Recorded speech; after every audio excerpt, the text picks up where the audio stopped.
नमस्कार दोस्तों, स्वागत है आपका आज के मुख्य समाचार में, जिसमें सबसे पहले सबसे बड़ी खबर में हम आपको बताएंगे कि प्रधानमंत्री मोदी ने की हर घर तिरंगा अभियान को यादगार जन आंदोलन बनाने की अपील। दूसरी बड़ी खबर में हम आपको बताएंगे भारत छोड़ो आंदोलन को याद करते हुए प्रधानमंत्री मोदी ने स्वतंत्रता सेनानियों को दी श्रद्धांजलि, खास वीडियो मैसेज किया शेयर। तीसरी बड़ी खबर में हम आपको बताएंगे ब्रिटेन, फ्रांस और जर्मनी संग चल रहे हवाई अभ्यास से डरा चीन, निगरानी के लिए भेजे 3 जासूसी जहाज। चौथी बड़ी खबर में हम आपको बताएंगे विनेश फोगाट की चमकी किस्मत, सरकार ने 4 करोड़ इनाम और सरकारी नौकरी देने का किया ऐलान। पांचवी बड़ी खबर में हम आपको बताएंगे नीरज उत्कृष्टता का साकार रूप, प्रधानमंत्री मोदी ने नीरज चोपड़ा को रजत पदक जीतने पर दी बधाई। जी हाँ दोस्तों, इसी प्रकार की कई खबरों को बताएंगे विस्तार से, लेकिन उससे पहले अगर आपको भी प्रधानमंत्री मोदी भरोसा आप या सम्मान देंगे प्रधानमंत्री मोदी के नेतृत्व में भारत कई नए कीर्तिमान रच रहा है अपने नाम, तो वीडियो लाइक और कमेंट में लिखिए जय हिंद जय भारत। रुकते पहली बड़ी खबर की तरफ। प्रधानमंत्री मोदी ने हर घर तिरंगा अभियान को यादगार जन आंदोलन बनाने की अपील। जी हाँ दोस्तों, हम आपको बता दें कि प्रधानमंत्री नरेंद्र मोदी ने शुक्रवार को लोगों से हर घर तिरंगा अभियान को एक यादगार जन आंदोलन बनाने की अपील की है। प्रधानमंत्री ने इसके साथ ही विभिन्न सोशल मीडिया मंचों पर अपने प्रोफाइल तस्वीर यानी कि डीपी पर राष्ट्रीय ध्वज लगाया और इस अभियान की शुरुआत की। उन्होंने लोगों से भी ऐसा करने का आग्रह किया है। प्रधानमंत्री मोदी ने एक्स पर एक पोस्ट में कहा कि जैसे जैसे इस साल का स्वतंत्रता दिवस नजदीक आ रहा है, आइए फिर से हर घर तिरंगा अभियान को एक यादगार जन आंदोलन बनाए। मैं अपनी प्रोफाइल पिक्चर बदल चुका हूं और आप सभी से आग्रह करता हूं कि ऐसा करके हमारे तिरंगा का सम्मान करने में मेरा साथ दे। उन्होंने लोगों से हर घर तिरंगा.com पर अपनी सेल्फी साझा करने का भी आग्रह किया। आजादी के महापर्व को विशेष बनाने के केंद्र सरकार 9 अगस्त से देश भर में हर घर तिरंगा अभियान चलाते हैं। यह 15 अगस्त को समाप्त होता है। सत्तारूढ़ भारतीय जनता पार्टी यानी कि भाजपा ने इस अभियान को सफल बनाने के लिए देश भर में पार्टी कार्यकर्ताओं से रैली निकालने को कहा है। भाजपा के कार्यकर्ता इस दौरान कई कार्यक्रम भी आयोजित करते हैं। दोस्तों, अगर आप भी प्रधानमंत्री मोदी के इस पहल में देंगे उनका साथ, तो वीडियो लाइक और कमेंट अपनी राय जरूर बताइए। अगली बड़ी खबर की तरफ।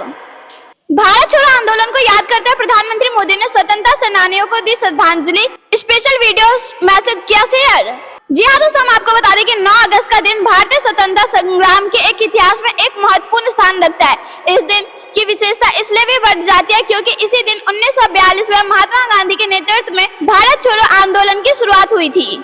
आज जब हम इस दिन को मनाते हैं तो प्रधानमंत्री नरेंद्र मोदी ने एक वीडियो संदेश के माध्यम से उन स्वतंत्रता सेनानियों को श्रद्धांजलि दी है जिन्होंने इस आंदोलन में भाग लिया था। प्रधानमंत्री मोदी ने अपने संदेश में कहा कि बापू के नेतृत्व में भारत छोड़ो आंदोलन में भाग लेने वाले सभी लोगों को श्रद्धांजलि। यह वास्तव में हमारे स्वतंत्रता संग्राम का एक निर्णायक क्षण था। प्रधानमंत्री मोदी ने अपने वीडियो संदेश में इस बात पर जोर दिया है कि हम सभी को उन स्वतंत्रता सेनानियों के बलिदान को याद करना चाहिए जिन्होंने अपनी जान की परवाह किए बिना इस आंदोलन में भाग लिया। उन्होंने कहा कि यह दिन हमें यह याद दिलाता है कि हमारे पूर्वजों ने किस तरह की कठिनाइयों का सामना किया और आजादी की लड़ाई लड़ी। भारत छोड़ो आंदोलन, जिसे अगस्त क्रांति के नाम से भी जाना जाता है, भारतीय स्वतंत्रता संग्राम के अंतिम चरण का प्रतीक है। 8 अगस्त 1942 को बम्बई में अखिल भारतीय कांग्रेस कमेटी के अधिवेशन में महात्मा गांधी ने अंग्रेजों के खिलाफ भारत छोड़ो का नारा दिया। उन्होंने देशवासियों से करो या मरो का आह्वान किया। इसका उद्देश्य था ब्रिटिश हुकूमत को भारत छोड़ने के लिए मजबूर करना। दोस्तों, अगर आप भी प्रधानमंत्री मोदी के साथ स्वतंत्रता सेनानियों को देते श्रद्धांजलि, तो वीडियो लाइक और कमेंट में लिखिए जय हिंद। रुकते अगली बड़ी खबर की तरफ। ब्रिटेन, फ्रांस और जर्मनी संग चल रहे हवाई अभ्यास से डरा चीन, निगरानी के लिए भेजे 3 जासूसी जहाज। जी हाँ दोस्तों, हम आपको बता दें कि तमिलनाडु में सुलूर एयरवेज में भारतीय वायुसेना की सबसे बड़ी मल्टीनेशनल एयर एक्सरसाइज तरंग शक्ति चल रही है, जिसका पहला चरण मंगलवार 6 अगस्त से शुरू हो चुका है, जो 14 अगस्त तक चलेगा। वहीं पहले चरण के अभ्यास में ब्रिटेन, फ्रांस, जर्मनी और स्पेन अपने एस्ट्स के साथ हिस्सा ले रहे। वहीं तमिलनाडु के सुलूर से 200 किलोमीटर की दूरी पर स्थित कोच्चि में भारतीय नौसेना के बेस पर रूसी नौसेना के 2 युद्धपोत भी पहुंचे। भारतीय क्षेत्र में एक दूसरे से 200 किलोमीटर के भीतर 2 अलग अलग सैन्य गतिविधियां हो रही है, लेकिन इन सब के बीच चीन की भी एंट्री हो गई। हालांकि चीन किसी एक्सरसाइज में हिस्सा नहीं ले रहा, लेकिन चीन ने अपने 3 जासूसी जहाज को भारत में हो रहे एक्सरसाइज पर खुफिया नजर रखने के लिए अपने 3 जासूसी जहाजों को हिंद महासागर में भेज दिया है। चीन अपनी हरकतों से बाज नहीं आ रहा है। भारत की सबसे बड़ी एक्सरसाइज पर निगाह रखने के लिए चीन ने अपने 3 जासूसी जहाज हिंद महासागर में भेज दिए हैं। इंटरलैब में geo special intelligence research Daniel Simon की तरफ से जारी सैटेलाइट तस्वीरों का खुलासा हुआ है। चीनी निगरानी से जियांग योंग हांग 03 जोंग सांदू जू और युआन वांग 7 को बंगाल की खाड़ी के मध्य हिंद सागर क्षेत्र में एयरवेज एक्सरसाइज निगरानी के लिए भेजा गया है। वही तरंग शक्ति का दूसरा चरण 29 अगस्त से 14 सितंबर तक जोधपुर में आयोजित होगा। दूसरे चरण में ऑस्ट्रेलिया, ग्रीस, यूएई, सिंगापुर और बांग्लादेश को हिस्सा लेना है। अभ्यास के प्रत्येक चरण में 70 से 80 विमान भाग लेंगे, जिनमें 27 लड़ाकू विमान, हेलीकॉप्टर, 4 C-130 विमान, बीच हवा में ईंधन भरने वाले विमान और हवाई चेतावनी एवं नियंत्रण प्रणाली विमान शामिल होंगे। दोस्तों, अगर आप यह मानते हैं कि भारत के इस एक्सरसाइज को देखकर चीन और पाकिस्तान के छूट रहे पसीने, तो वीडियो लाइक और कमेंट अपनी राय जरूर बताइए। रुकते बड़ी खबर की तरफ। विनेश फोगाट की चमकी किस्मत, सरकार ने 4 करोड़ इनाम और सरकारी नौकरी देने का किया ऐलान। जी हाँ दोस्तों, हम आपको बता दें कि हरियाणा की स्थानीय सरकार ने विनेश फोगाट को 4 करोड़ इनाम देने की घोषणा की है। इसके साथ ही सरकार ने विनेश को सरकारी नौकरी भी देगी।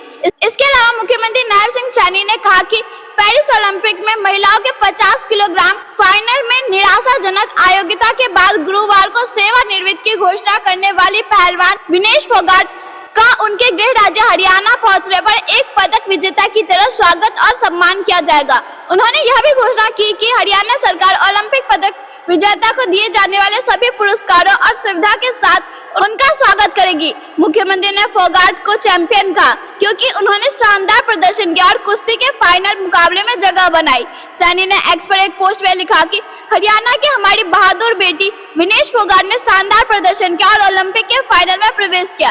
किन्हीं कारणों से वह भले ही ओलंपिक का फाइनल नहीं खेल पाई, लेकिन वह हम सभी के लिए चैंपियन है। हमारी सरकार ने फैसला किया है कि विनेश फोगाट का एक पदक विजेता की तरह स्वागत और सम्मान किया जाएगा। अपनी खेल नीति के अनुसार हरियाणा सरकार ओलंपिक खेलों में स्वर्ण पदक विजेताओं को 6 करोड़ रुपए, रजत पदक विजेताओं को 4 करोड़ रुपए और कांस्य पदक विजेताओं को 2.5 करोड़ रुपए का पुरस्कार देती है। 29 वर्षीय विनेश फोगाट ने गुरुवार को अंतर्राष्ट्रीय कुश्ती से संन्यास की घोषणा करते हुए कहा कि उन्हें इसे जारी रखने की ताकत नहीं है। यह निर्णय पेरिस ओलंपिक में बुधवार के स्वर्ण पदक मुकाबले से पहले 100 ग्राम अधिक वजन के कारण अयोग्य घोषित किए जाने के बाद आया है। उन्होंने सोशल मीडिया पर अपना निर्णय साझा किया और अपने समर्थकों से माफी मांगी। रुकते अगली बड़ी खबर की तरफ। नीरज उत्कृष्टता का साकार रूप है, प्रधानमंत्री मोदी ने चोपड़ा को रजत पदक जीतने पर दी बधाई। जी हाँ दोस्तों, हम आपको बता दें कि प्रधानमंत्री नरेंद्र मोदी ने पेरिस ओलंपिक में रजत पदक जीतने वाले भाला फेंक स्टार नीरज चोपड़ा को बधाई देते हुए कहा कि वह उत्कृष्टता के साकार रूप है। टोक्यो ओलंपिक के स्वर्ण पदक विजेता नीरज ने 79.45 मीटर का थ्रो फेंककर पेरिस में रजत पदक हासिल किया है। प्रधानमंत्री नरेंद्र मोदी ने उन्हें एक्स पर बधाई देते हुए लिखा कि नीरज चोपड़ा उत्कृष्टता का साकार रूप है। बार बार उन्होंने अपनी श्रेष्ठता की बानगी दी है। भारत हर्षित है कि उन्होंने एक बार फिर ओलंपिक में सफलता पाई। उन्होंने कहा कि रजत जीतने पर उन्हें बधाई। वह आने वाले असंख्य एथलीटों को अपने सपने पूरे करने और देश का गौरवान्वित करने के लिए प्रेरित करते रहेंगे। इस मेडल के साथ ही 26 साल के नीरज चोपड़ा ने एक ऐतिहासिक रिकॉर्ड अपने नाम कर लिया। वो लगातार 2 ओलंपिक के व्यक्तिगत इवेंट में गोल्ड और सिल्वर जीतने वाले पहले भारतीय बन गए। इससे पहले भारत के लिए व्यक्तिगत इवेंट यानी कि शूटिंग में अभिनव बिंद्रा ने बीजिंग 2008 में गोल्ड जीता था, मगर इसके बाद वो मेडल नहीं जीत सके। रुकते अगली बड़ी खबर की तरफ। यूपी बिहार से लेकर 15 राज्यों में झमाझम बारिश का अलर्ट। आईएमडी ने बताया कैसा रहेगा दिल्ली एनसीआर का मौसम। जी हाँ दोस्तों, हम आपको बता दें कि दिल्ली एनसीआर समेत उत्तर भारत के कई राज्यों में झमाझम बारिश हो रही है। आईएमडी ने राष्ट्रीय राजधानी के लिए येलो अलर्ट जारी किया है। 13 अगस्त तक दिल्ली में बारिश की उम्मीद है। तेज बारिश की वजह से उत्तराखंड, हिमाचल समेत कई राज्यों में लैंडस्लाइड की घटनाएं घटी है। दोनों राज्यों में लैंडस्लाइड की वजह से जनजीवन अस्त व्यस्त हो चुका है। हिमाचल में 100 से ज्यादा सड़कों पर यातायात प्रभावित है। मौसम विभाग के मुताबिक दिल्ली एनसीआर में हल्की बारिश होने की उम्मीद है। इसके अलावा उत्तर प्रदेश, बिहार के कई जिलों में भी अगले 24 घंटे तक भारी बारिश की उम्मीद जताई गई है। झारखंड के 5 जिलों में बारिश को लेकर अलर्ट जारी किया गया है। जमशेदपुर, देवघर, रांची, हजारीबाग, पलामू जिले में भारी बारिश की संभावना है। हिमाचल प्रदेश, उत्तराखंड, उत्तर प्रदेश, राजस्थान, उप हिमालय, पश्चिम बंगाल और सिक्किम, ओडिशा, नागालैंड, मणिपुर, मिजोरम, त्रिपुरा, कोंकण और गोवा, मध्य महाराष्ट्र और गुजरात में अलग अलग स्थानों पर भारी बारिश की उम्मीद है। दोस्तों, खबरों में अंत तक बने रहने के लिए आपका बहुत बहुत शुक्रिया। वीडियो को लाइक करके, चैनल को सब्सक्राइब करके कमेंट में लिखिए। जय हिंद, जय भारत।